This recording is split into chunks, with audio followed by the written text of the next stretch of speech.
We had a wild week 5 of action in the TVC. The Vinton County girls win an instant classic. The Athens girls demonstrated the true meaning of underdog in their first playoff game, and a breakdown of the team boasting an 18-game winning streak. Hardwood Hero starts right now!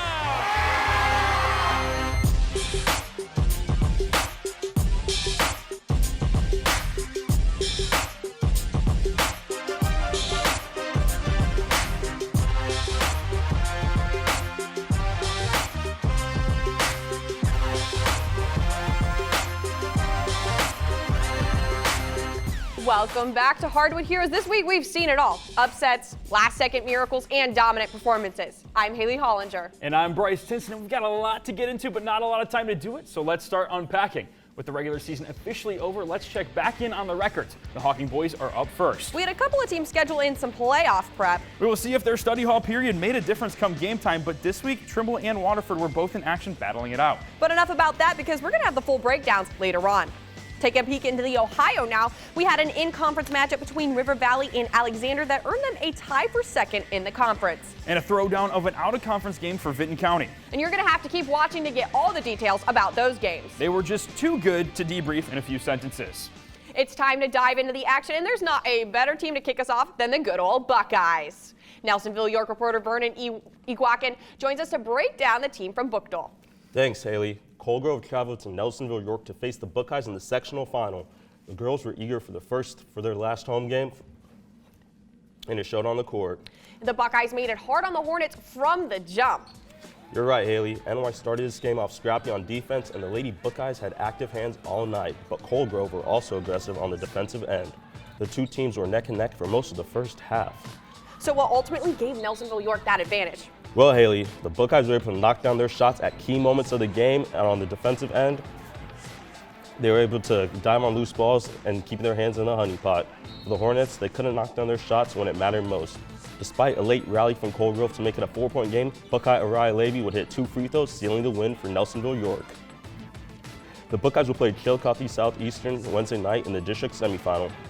Nelsonville York coach Mark Truax gave his thoughts on the win. It's kind of like what they say in tournament time, survive and advance. And that was, this game was typical of that, to where we had a few of our kids injured today, and they battled through it and survived and advance. On the boys' side, the Buckeyes will face a familiar foe in the Wellston Golden Rockets in the first round of the playoffs. Nelsonville York defeated Wellston both times the teams faced off by a combined 45 points.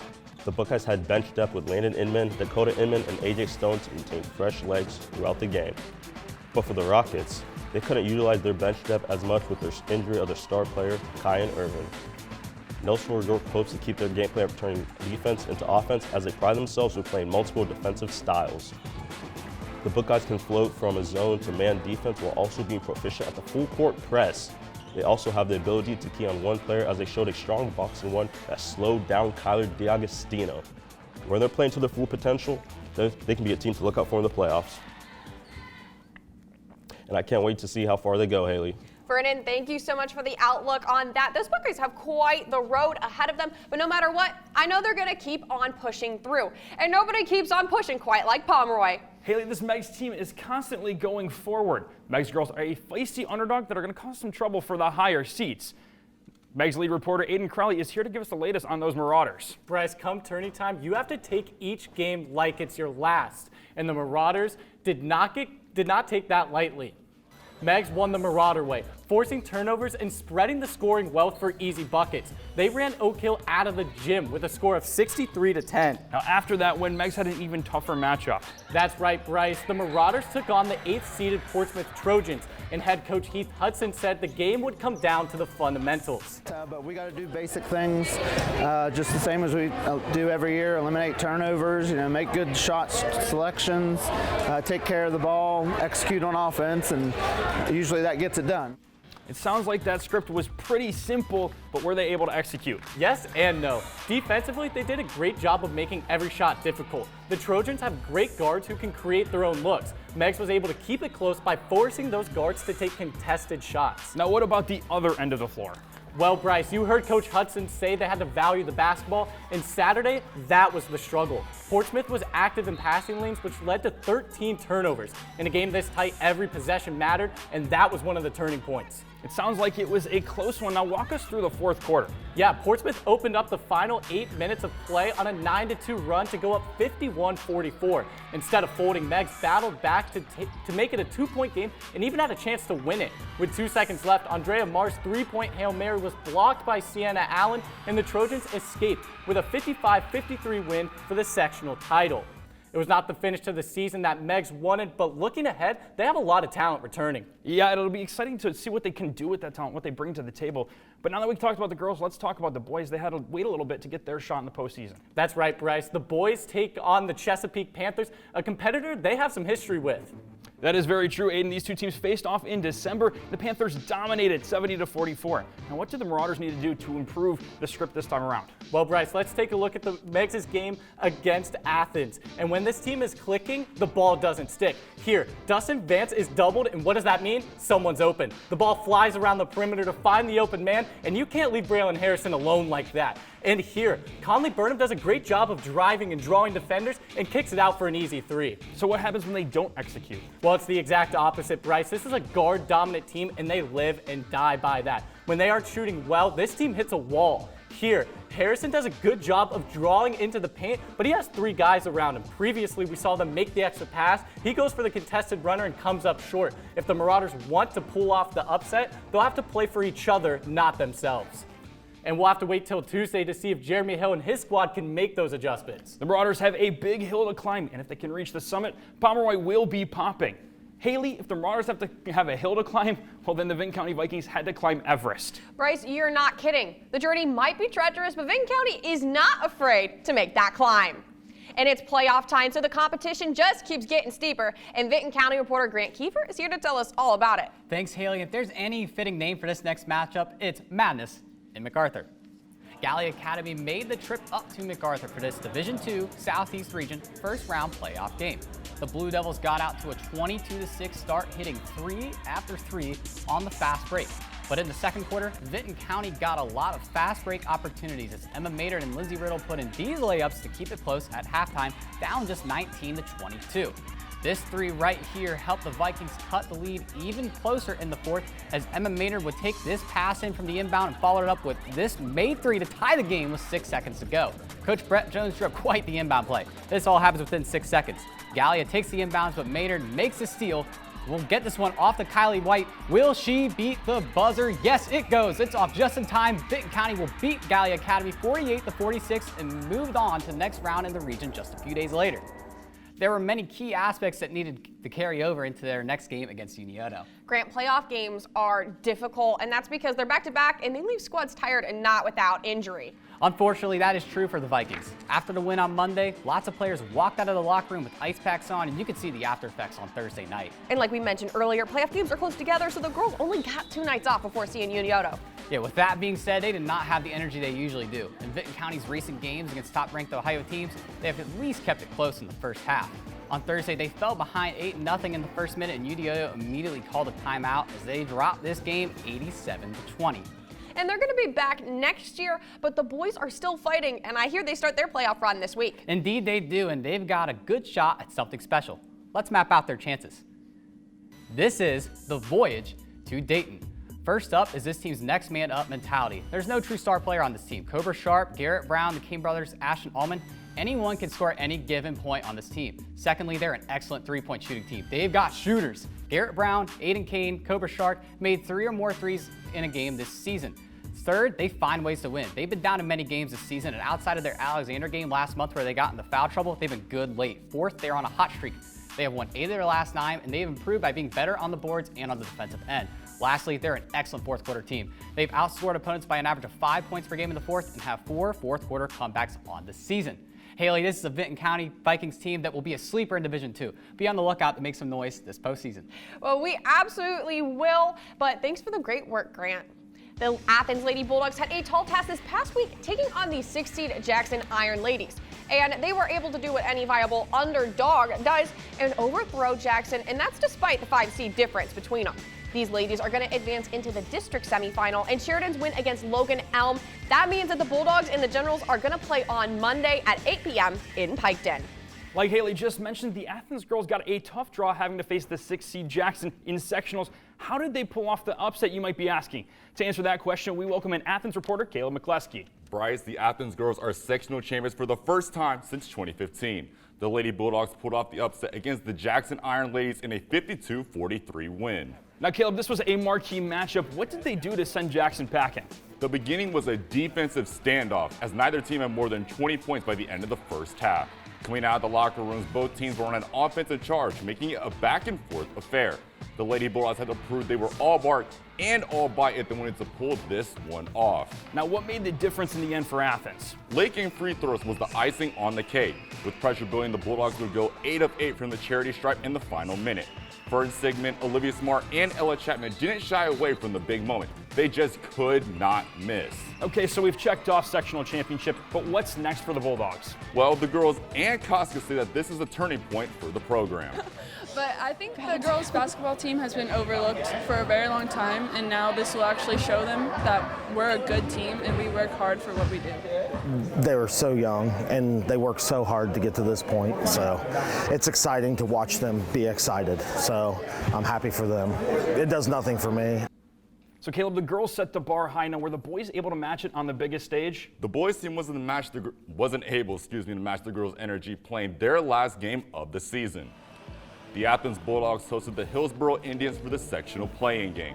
This is the first time ever that these two teams have played one another. To get the Bulldogs started, Kieran Murphy said, "I'm up first," displaying his double crossover and getting this shot off the glass. Talk about deadly.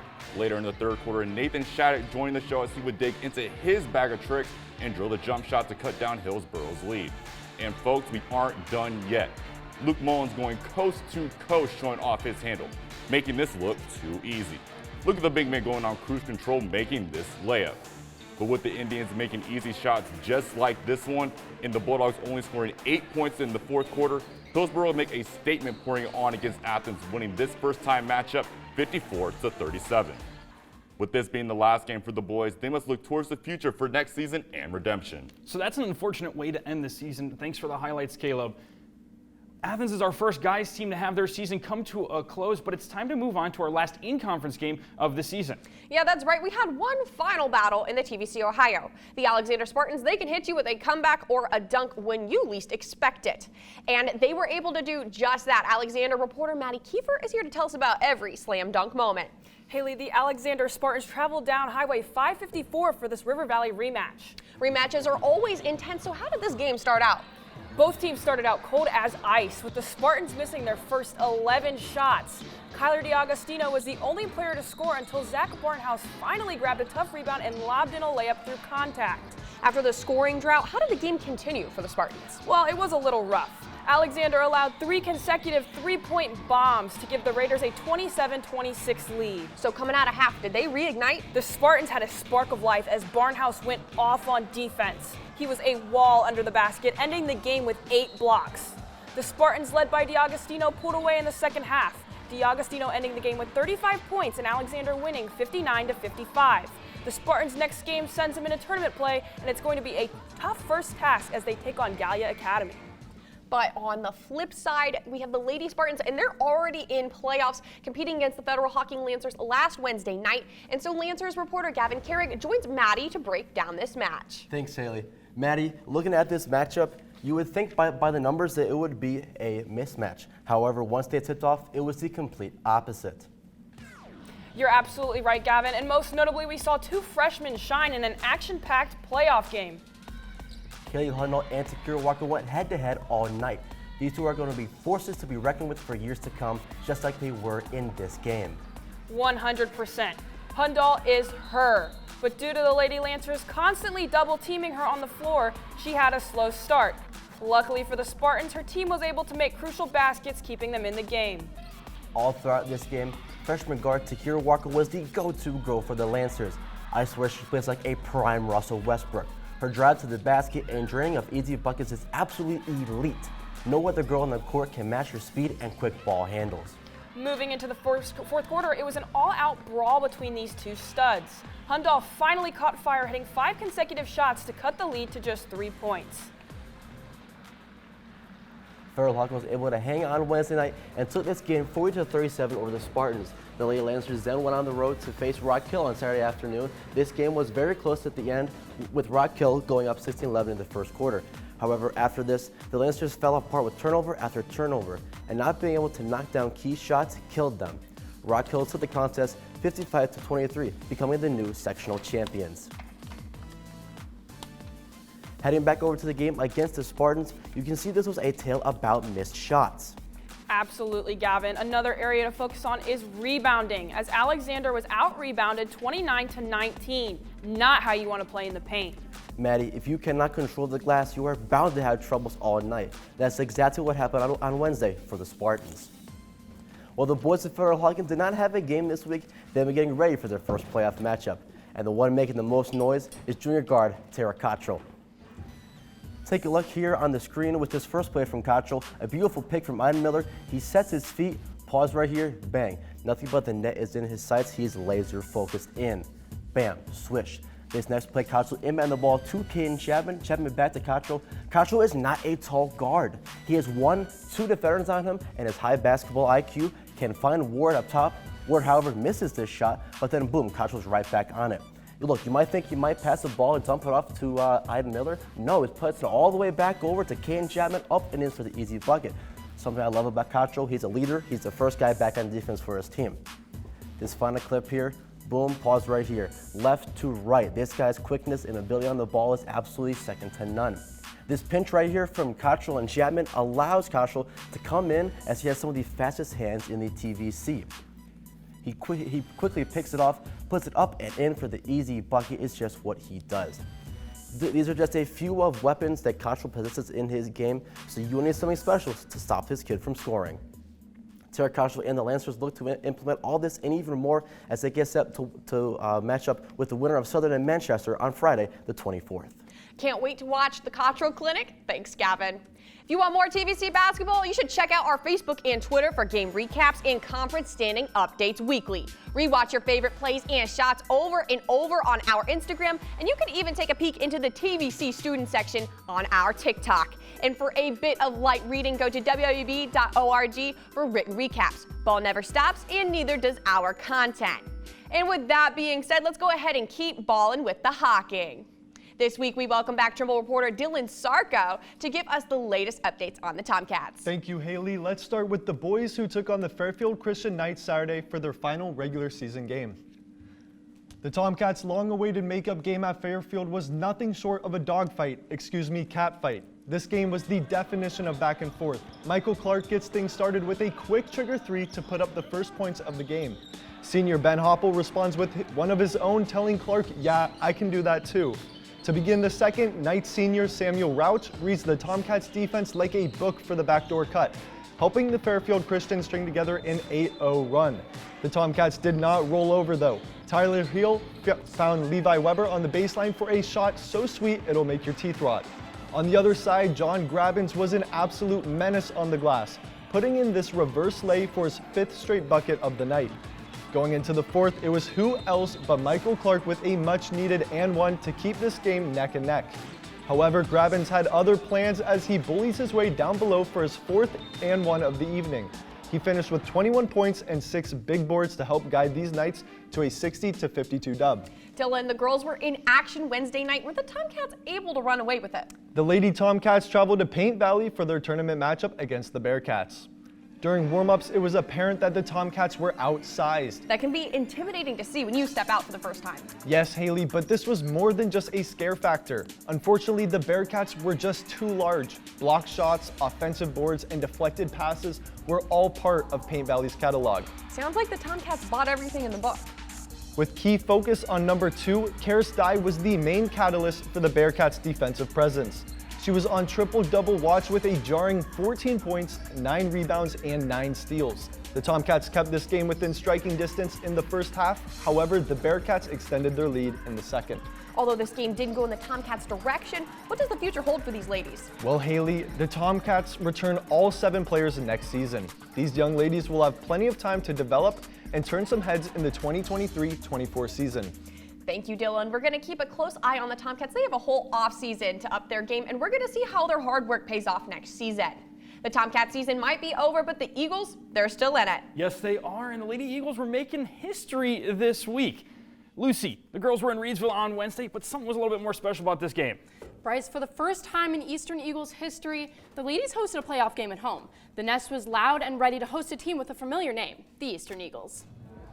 The Eastern ladies out of Pike County traveled to Reidsville this week for the first round of tournament play, win or go home. The ladies in white started hot and kept Eastern Pike to a mere 3 points in the first quarter. With the familiar faces of Sydney Reynolds, Erica Durst, and Julie Durst, they stayed competitive and kept their foot on the gas. In the second quarter, the Reidsville ladies just kept on flying. In the company of the girls' aggressive defense, Eastern Pike ended the half shooting just 14% from the field. Coach Reynolds' team led 33-10 going into the third, but a big lead didn't stop them just yet. Asserting her spot as one of the top scorers for her team, Julie Durst nailed this floater to put her girls even further ahead in the game. Eastern Pike continued to miss essential shots, ending with 9 air balls and 40 missed baskets. The Eagles on Route 7 just kept bringing them back and ended with a win 62-25. So the girls are moving on to the second round. They're taking on Paint Valley, but let's talk about the boys now. What do they have? The Eastern boys are preparing for their first round game in Crown City on Wednesday. South Gallia is a familiar foe for the Eagles, as this will be their third season matchup against the Rebels. Each team has one win, where both games were close and fought down to the wire. The Eagles are going to have to put in the extra effort this week, as senior and sophomore starters Jace Bullington and Cooper Barnett are still out with injuries. Bullington and Barnett are the 2 players that contribute to not only the stats, but to the height of this team.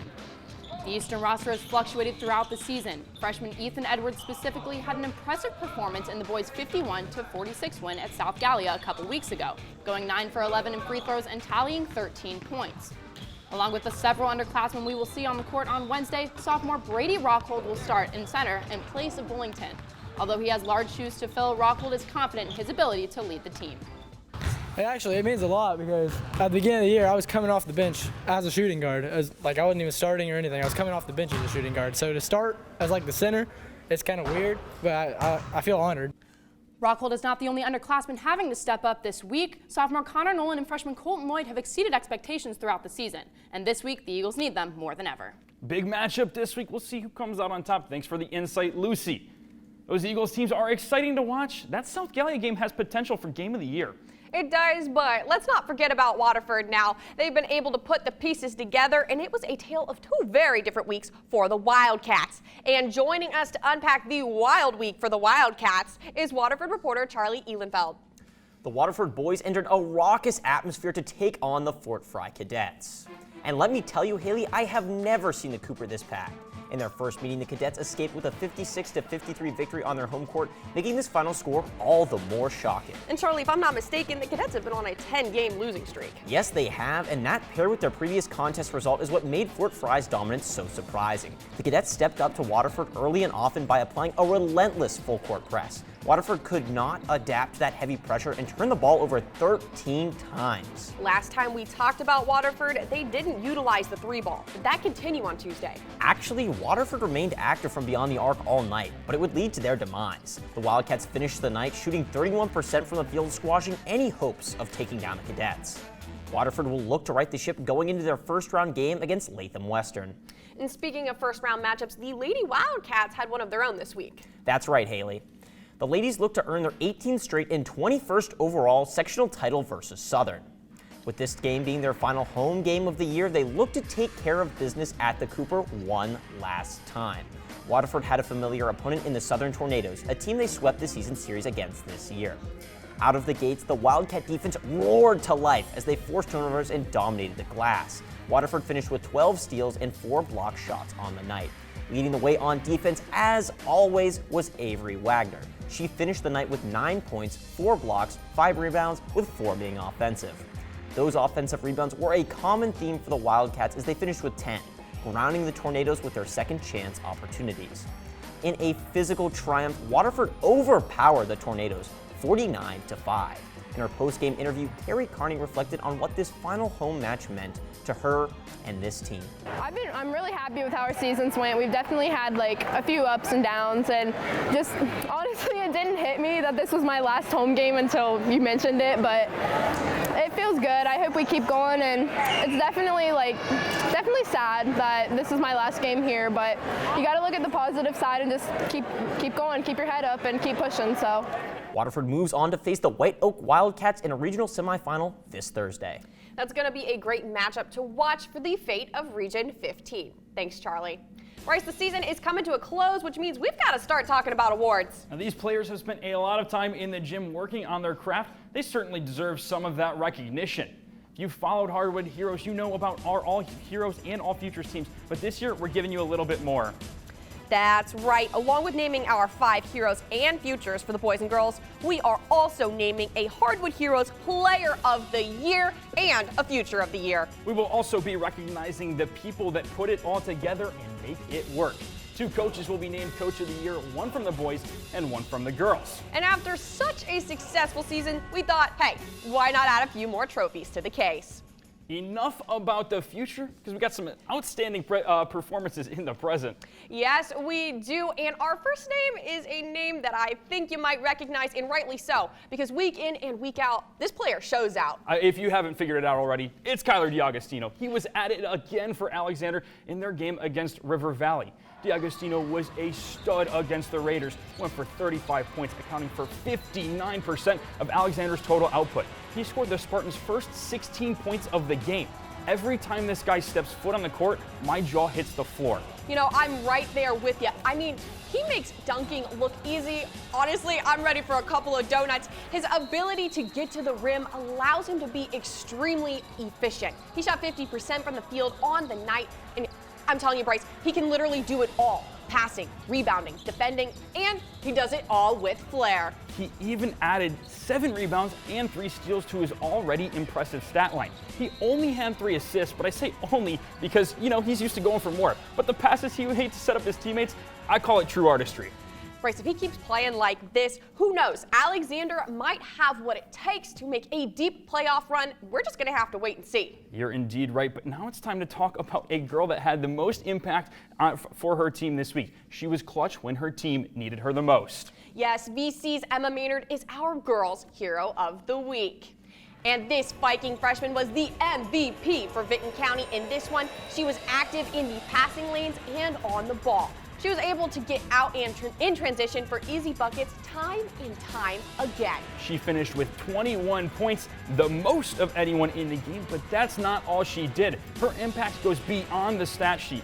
She has ice in her veins. Not only did she hit the game-tying 3, but with just a few seconds left, she got the steal and delivered the game-winning assist you saw earlier as the clock hit triple zeros. Bryce, you know what truly makes a player great is effort when it's on both sides of the ball, and Maynard is really, really good at that. She was able to snatch a couple steals, and she made her presence known wherever she was on the court. It is fantastic to watch. When you're putting in that extra effort, it really exhausts your opponents faster and makes them run more. It just makes them super tired, and many times that can result in a win for your team. I'm telling you, she's got that work for it mentality. Haley, it's playoffs. Give me your upset of the week. I need it. Okay, this might be a little bit of an unpopular opinion, but I've got the Trimble Tomcats against Beaver Eastern this week. I think it's going to be a good one. Well, that'll be an interesting game, and you're going to have to set your alarms for week 6 to see. Survive and Advance is going to make all those games even more amazing. Yes, and until next time, you can keep up with our coverage on Facebook, Instagram, Twitter, TikTok, and Snapchat. I mean, those student section bits, I love it. We just went to VC, and it was fantastic. I enjoyed it so much. But until next time, we're reminding you to be heroic.